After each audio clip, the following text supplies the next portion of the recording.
یہ جو اسلام آباد ایئرپورٹ کی ریسورسنگ والا معاملہ شروع ہوا تھا، وہاں بھی ہم نے دیکھا تھا کہ ایک کمپٹیٹر موجود تھا، جو دوسرا بڈر تھا وہ وقت پر پہنچا، لیکن ٹیکنیکل بنیادوں پر اس کو آؤٹ کیا گیا، اور پھر وہ پرائم منسٹر نے اس پر ایک کمیٹی بھی تشکیل دی. ہم نے بھی اس سلسلے میں یہاں اپنے پروگرام میں آواز اٹھائی تھی. تو کتنی سملیرٹی آپ یہ پی آئی اے والے کیس میں بھی دیکھ رہے ہیں کہ اسلام آباد ایئرپورٹ میں بھی حکومت سنگل بڈر پر بہت زیادہ انحصار کر رہی تھی، یعنی وہ کوئی ایک نوازنے والی انٹینشن نظر آ رہی ہے چند ایک مخصوص کمپنیز کو؟ ہاں، یہ بات ہے کہ سنگل بڈر پر رلائے تو نہیں کرنا چاہتی تھی حکومت، لیکن حکومت کی جانب سے جو ایکٹیویٹی کی گئی ہے اس سارے سیناریوں میں، وہ ایکٹیویٹی تھوڑی بہت ہمیں مشکوک اس لیے بھی نظر آتی ہے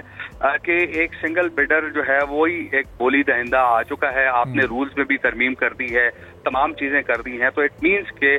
سنگل بڈر کو انٹرٹین کیا جانا ہے. اب حتمی منظوری وفاقی کابینہ دے گی. اب کابینہ اجلاس میں یا اس کے حوالے سے کابینہ اجلاس بلایا جا سکتا ہے. اگر کابینہ اجلاس نہ بلایا گیا تو پھر یہ ہوگا کہ سرکولیشن سمری کے ذریعے جو ہے وہ اس کی منظوری دی جائے گی، کیونکہ پرائم منسٹر بھی باہر ہیں اور کابینہ تو آدھی سے زیادہ عمر صاحب باہر ہے، تو پھر اس کا مطلب یہ بھی اس میں مزید وقت لگے گا، اور جو ریلیونٹ متعلقہ فریق ہیں وہ پھر کیا وہ متعلقہ پلیٹ فارمز بھی استعمال کر سکتے ہیں؟ کوئی کورٹ بھی جا سکتا ہے، عدالت بھی جا سکتا ہے جس کو اعتراضات ہوں؟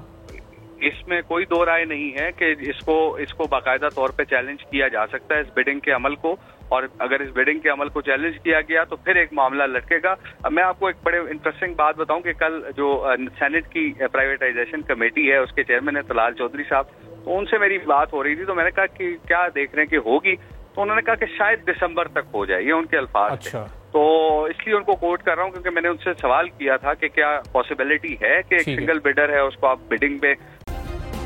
سبسکرائب کریں اور بیل دبائیں تاکہ کوئی خبر رہ نہ جائے.